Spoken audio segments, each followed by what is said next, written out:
새해 복 많이 받으십시오. 새해 복 새해 많이 복 많이 받으시기 바랍니다. 받으세요. 철학자 쇼펜하우어는 사람을 두 종류로 봤어요. 첫째는 시간을 어떻게 보낼까 연구하는 사람과 시간을 어떻게 활용할까 하는 사람으로 보았습니다. 시간을 어떻게 보낼까라고 연구하는 사람은 쇼펜하우어 의견에 보면은 보통 사람이라고 보고요. 내가 시간을 어떻게 잘 활용할까라고 연구하는 사람은 특별한 사람이라고 봤습니다. 2022년 새해를 시작하는 저와 여러분, 우리는 어느 쪽에 속한 사람들입니까?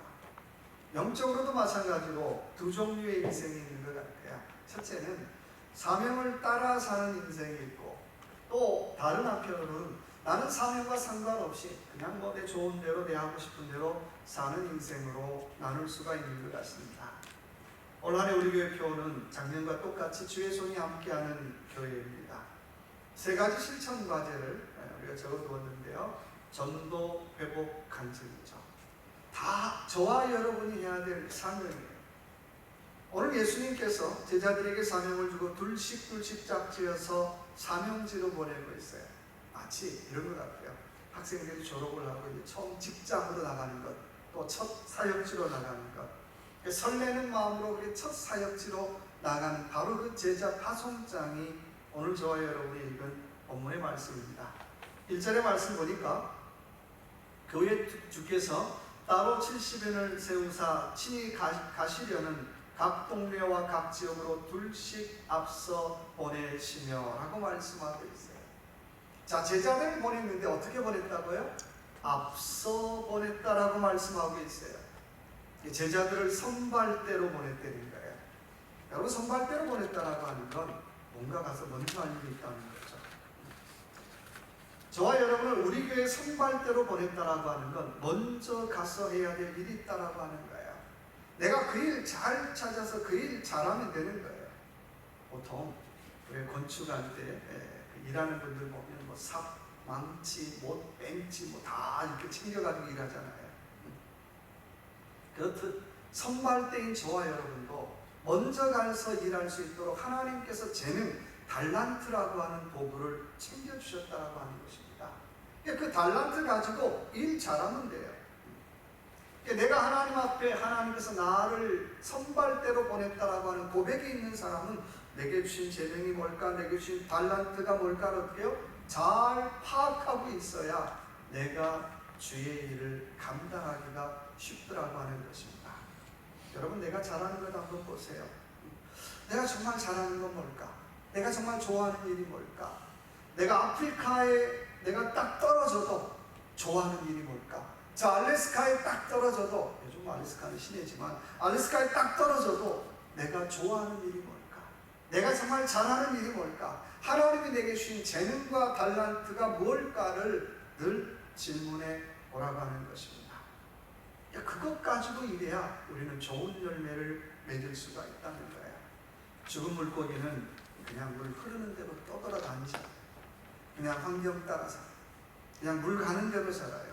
그런데요, 살아있는 물고기는 물 흐르는 대로 살지 않더라는 거예요. 연어 같은 경우는 어때요? 때로는 물을 거슬러 올라가기도 하잖아요. 환경을 거슬러 올라가기도 하더라는 거예요. 우리 저와 여러분이 신앙이 약해졌다라고 하는 증거가 뭘까요? 그런 거예요. 그냥 환경 따라 그냥 어떻게 해요?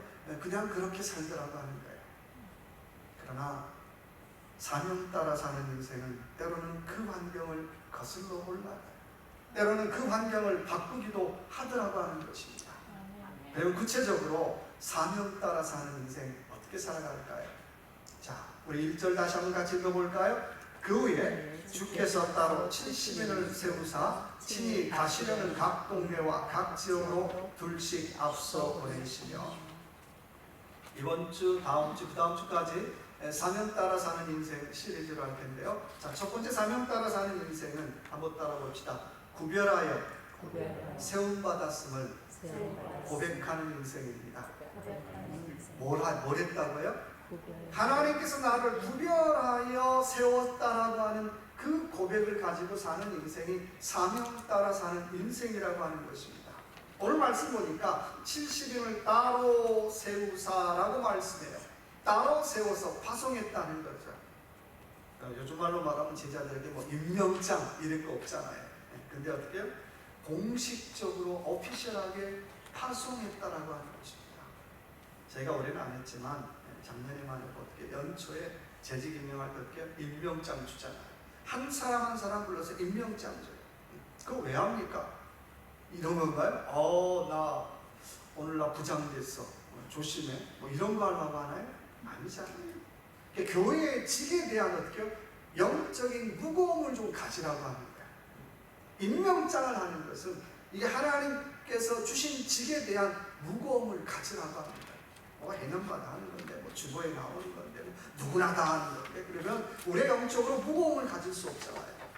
내가 그 임명장을 받았다라고 하는 건 이게 목사한테 받는 게 아니잖아요. 하나님께서 올 한 해 우리 교회 일꾼이 필요해서 나에게 이런 직분을 주셨다라고 하는 그런 믿음의 고백을 가지고 그 주신 직분에 대한 영적인 무거움을 좀 가지라고 하는 것입니다.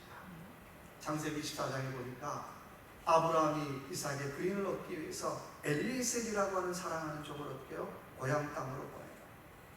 엘리에셀이 그 아브라함이 준 미션 사명을 가지고 고향 땅으로 가요.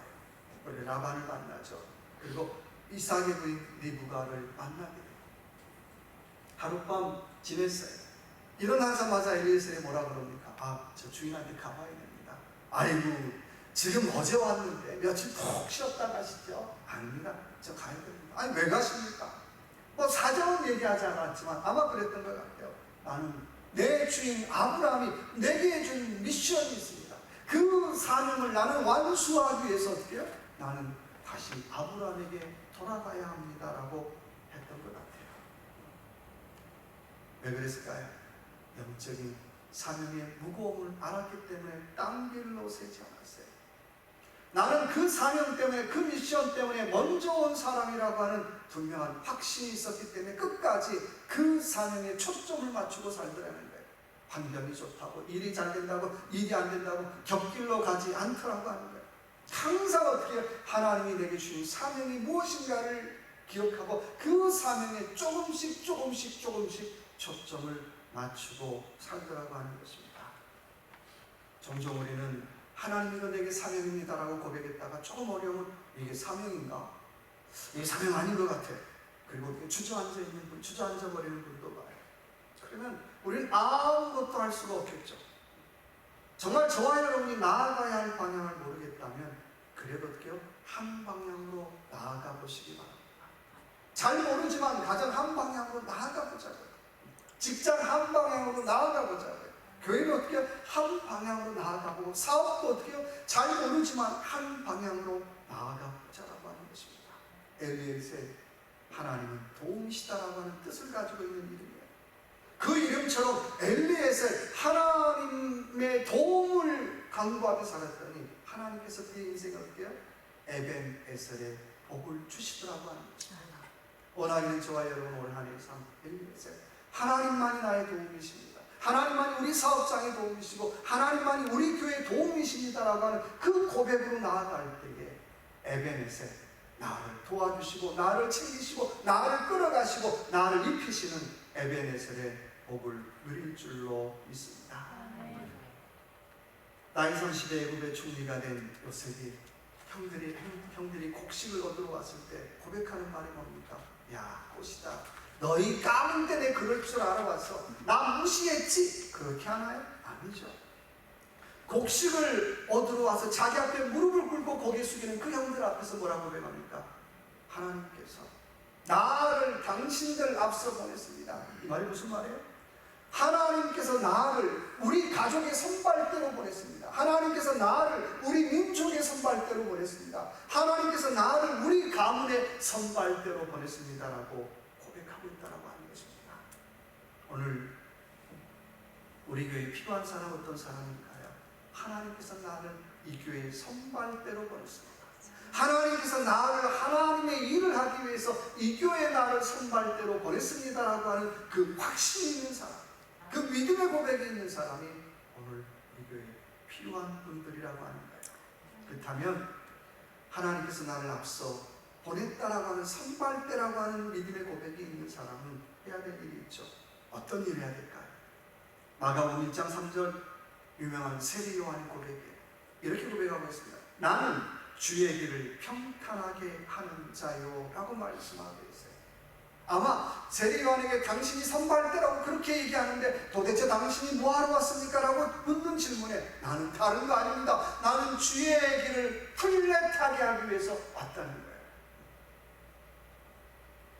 앞서 보낸 사람이 해야 될 일이 있다면 주의 길을 평탄하게 하는 거예요. 평탄이 뭐예요? 굽은 것을 플랫하게 하는 거죠. 굽은 것을 반듯하게 하는 거예요. 그래서 평탄하게 하는 사람은 수고가 있어요. 교회에 굽은 것을 펴는 사람 고생이죠.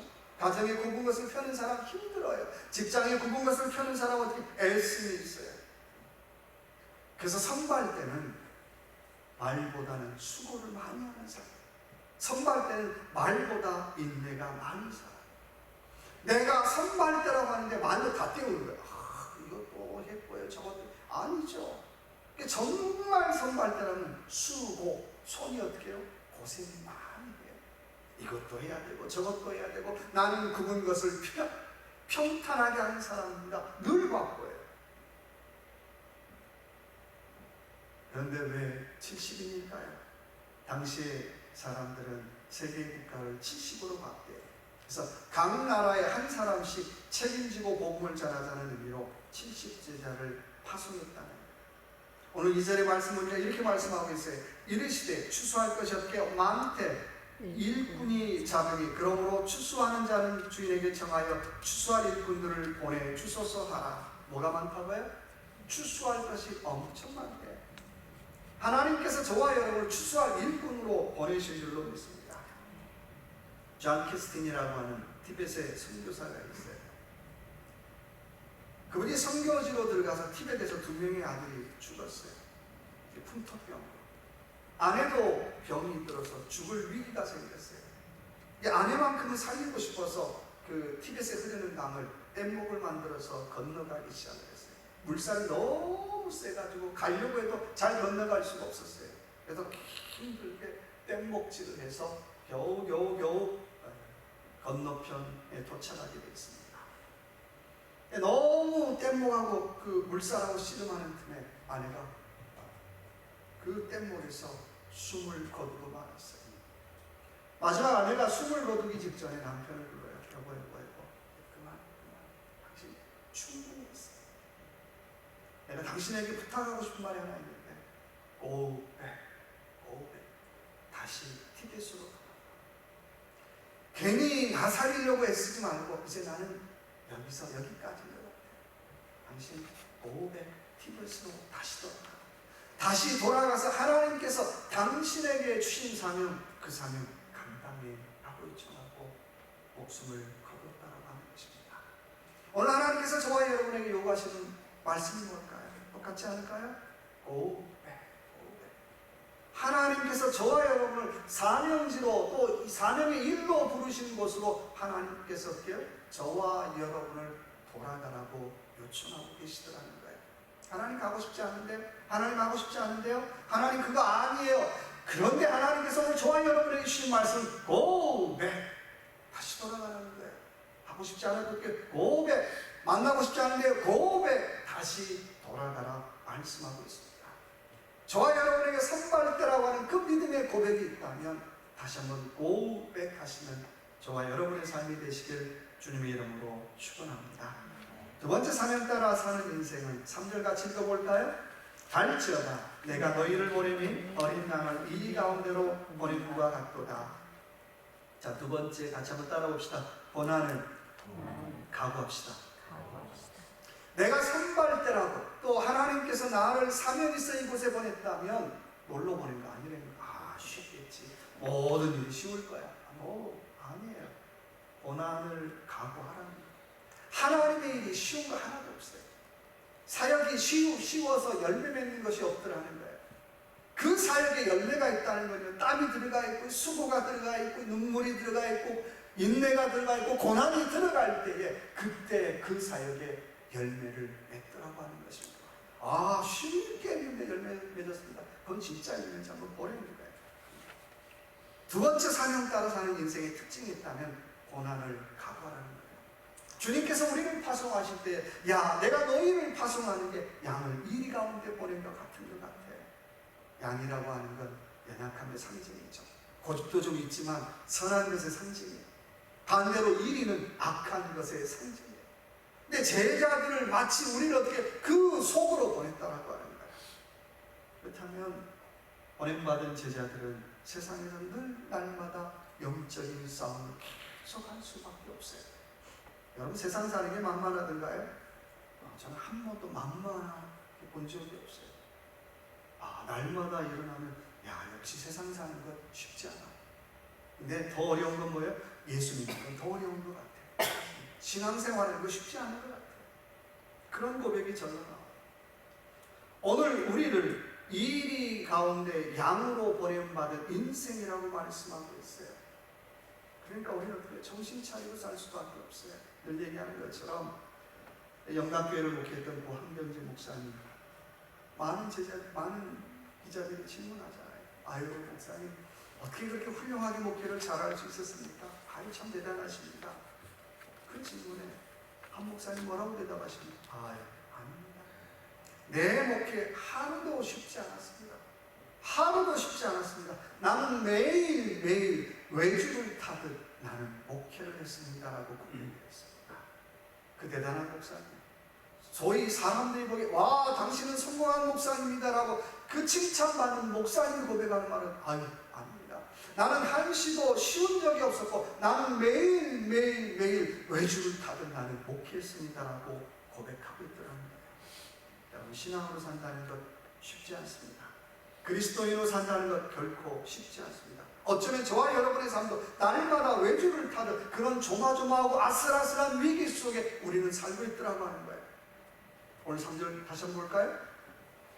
갈지어다 내가 너희를 보냄이 어린 양을 이리 가운데 보냄과 같도다. 자, 어린 양을 이리 가운데 보냄과 같은데 시작을 뭐라고 시작을 해요? 갈지어다 라고 시작해요. 너 연약해서 안 되는구나, 너 부족해서 안 되는구나, 너 약해서 안 되는구나 라고 말씀하는 게 아니라 오늘 시작은 뭐라고 해요? go 갈지어다. 너 연약한데 알아, 그래도 가야 되고요. 너 부족한데 알아, 그래도 가야 되고요. 너 연약한 중에도 어때요? 가라고 말씀하고 있습니다. 여러분, 누가 제자일까요? 이 핑계대요, 저 핑계대고 안 됩니다, 못 갑니다. 제자 아니에요. 정말 제자는요, 고하는 사람이 제자예요. 연약해도 고하고 약해도 고하고요, 부족해도 고하는 사람이 정말 제자라고 하는 것입니다. 여기 장로님들도 계시지만 때로는 교회를 섬겨가는 당회원들의 역할도 그런 것 같아요. 그러니까 내가 교회에 당회원이 된다라고 하는 건 욕을 먹을 각오를 하는 거죠. 그렇죠? 근데 나는 욕 안 먹어야지, 이런 자기 변명하고 다니는 사람은 당회원으로서 어떻게 자격이 부족하잖아요. 정말 내가 당회원이 된다라고 하는 건 그런 거예요. 묵묵하게 욕 먹어도 어때요? 보호하는 사람. 내 변명하지 않고 어떻게 묵묵하게 한 걸음 떼는 사람. 또 한 걸음 떼는 사람. 그런 영적인 무거움을 알고 사역하는 사람이 정말 제자이지 않을까요? 시편 23편에 다윗은 고백합니다. 내가 사망의 음침한 골짜기로 다닐지라도 해를 두려워하지 않을 것은 주께서 나와 함께 계심이라고 고백을 해요. 저와 여러분의 삶, 작년 어려웠잖아요. 올해 쉬울까요? 올해도 죄송합니다, 만만치 않을 것 같아요. 우리의 삶도 만만치 않고요, 가정도 만만치 않고요, 또 직장도 만만치 않을 것 같아요. 만만치 않지만 그래도 중요한 것 하나는 만만치 않으면 않을수록 우리의 시선만큼은 하나님 앞에 고정할 수 있는 저와 여러분의 삶이 되시길 주님의 이름으로 축원합니다. 내가 비록 살아가는 삶이 사망의 음침한 골짜기로 다닐지라도 주님, 나는 하나님의 능력을 나는 의지하겠습니다. 나는 하나님의 능력을 바라보겠습니다. 내 사업장, 내 가정, 교회가 어렵지만 그래도 나는 하나님의 능력을 바라보며 나는 나아가겠습니다라고 고백할 수 있는 저와 여러분의 삶이 되시길 주님의 이름으로 축원합니다. 계속가라고 하는 유명한 책이 있습니다. 아버지를 잃은 젊은 아들이 자기 할아버지를 찾아가서 물어봐요. 할아버지, 왜 이렇게 인생이 힘들까요? 내가 사랑했던 아버지를 잃어버렸는데 또 내가 살아가는 삶도 참 힘들어요. 할아버지 인생이 왜 이렇게 힘들까요? 라고 질문합니다. 그래서 할아버지가 그런 대답을 해요. 인생은 행복을 바라는 만큼 고통과 슬픔이 찾아오기 때문에 인생은 힘들다. 그런데 모든 고통에는 다 이유가 있다고 얘기를 합니다. 그래서 뭐 할아버지의 늘 뭐 그런 소리가 들었던 그 손자가 일어나서 떠나려고 해요. 그런 떠나려고 하는 손자에게 이런 얘기를 해요. 손자야, 네가 가장 약할 때 내게 있는 한 걸음보다 강한 것은 없다. 나는 멈추지 말고 계속 고해라. 희망을 향해 내디딘 한 걸음이 맹렬한 폭풍우보다 강하다라고 얘기를 해줍니다. 여러분, 힘들고 지쳐도 다시 한번 한 걸음 한번 뛰어봅시다. 난 너무 힘들어서 여기서 주저앉고 싶습니다라고 할 때 그때 다시 한번 어떻게 해요? 그래도 한번 고해야지. 그 한 걸음이 인생에 닥치는 그 어떤 고난의 폭풍보다 더 강하더라는 거예요. 우리 찬양 한 걸음 한 걸음 주 예수와 함께 날마다 우리는 걷겠네. 내가 인생에 내딛는 걸음이 힘이 있는 이유는 누구와 함께 할까요? 주 예수와 함께 걸어갈 때, 주 예수와 함께 걸어갈 때 우리 가정이 힘이 있고요. 주 예수와 함께 걸어갈 때 내 사업장이 힘이 있고, 주 예수와 함께 걸어갈 때 하나님 앞에 예배드리는 이 귀한 제단이 힘이 있는 줄 믿습니다. 어려워도 힘들어도 변명하지 말고 하나님 그래도 고하기를 원합니다라고 고백할 수 있는 저와 여러분의 삶이 되시길 주님의 이름으로 축원합니다. 세 번째 사명을 따라 사는 인생은 5절 볼까요? 같이 읽어볼까요? 어느 집에 들어가든지 먼저 말하되 이 집이 평안할지어다. 한번 따라해 봅시다. 먼저 평안을 빌어주는 인생이 됩시다. 뭘 빌어주라고요? 평안을 빌어주는 인생이 되는 거예요. 히브리 말로 뭐죠? 샬롬. 좋은 사람 만나도 샬롬. 꼴보기 싫은 사람 만나도 어떻게? 너는 안 샬롬이지가 너도 샬롬. 배기 싫은 사람 만나도 샬롬. 내가 좋아하든 좋아하지 않든 만나는 사람마다 이렇게 샬롬. 빈말이 아니라 평안을 빌어주는 인생이 되라고 합니다. 히브리 사람들은 우리나라 사람들보다 더 많이 가진 힘을 믿었어요. 그래서 항상 구약 시대를 보면 어떻게 해요? 아버지 앞에 뭘 받습니까? 축복 기도를 받아요. 나쁜 얘기하면 슬쩍 머리 어떻게 해요? 좀 띄세요. 이건 내가 안 받기를 원해요. 슬쩍 다른 사람한테 갖다 놓고 좋은 건 자기가 받고 그랬단 말이에요. 그 얘기는 뭐냐면 아버지의 축복 기도가 자식을 통해서 그 기도가 어떻게 해요? 그대로 이루어짐을 믿었기 때문에 아버지의 말 한마디 또 그 할아버지의 축복 기도 하나를 그렇게 귀하게 생각했다라고 하는 것입니다. 저도 가만히 되돌아보면 어릴 때 동네 부흥회는 다 다녔어요. 또 지방에 있는 부흥회, 원정 부흥회도 다녔죠. 제가 믿음이 좋아서 다닌 게 아니라 극성스러운 저희 어머니 때문에 동네 지방에 유명한 부흥 강사 온다고 하면 어떻게 해요? 부흥회를 참석하고 싶어 참석한 게 아니라 뭘 받으려고요? 그 끝난 다음에 꼭 그때는 그거 하잖아요. 자, 이제 뭐 축복기도 받을 사람들 막 그 줄 서시고 막 새치하고 집사님 거기 왜 새치기에 뭐 줄 섰는데 난리가 아니잖아요. 그거 볼 때마다 야, 이거 부흥회 때 은혜 받고 그 나중에 축복기도 받다가 어떻게 은혜 다 깨네. 그런 일이 많았어요. 아무튼 간에 그 축복기도 받으려고 어떻게 지방을 뛰는 거예요. 근데 제가 뭐 믿음이 별로 안 좋아서 가도 그냥 똑똑한 어머니고 또 줄 쓰잖아요. 막 그 어머니가 대신 서가지고 빨리 들어와 그리고 이제 새치기해서 쓰잖아요. 또 이제 기도 받아요. 근데 또 제가 뭐 믿음이 그게 썩 좋은 게 아니기 때문에 기도하면 어떻게 해요? 강다리 목사님 기도할 때 얼마나 목소리가 또 쩌렁쩌렁해요.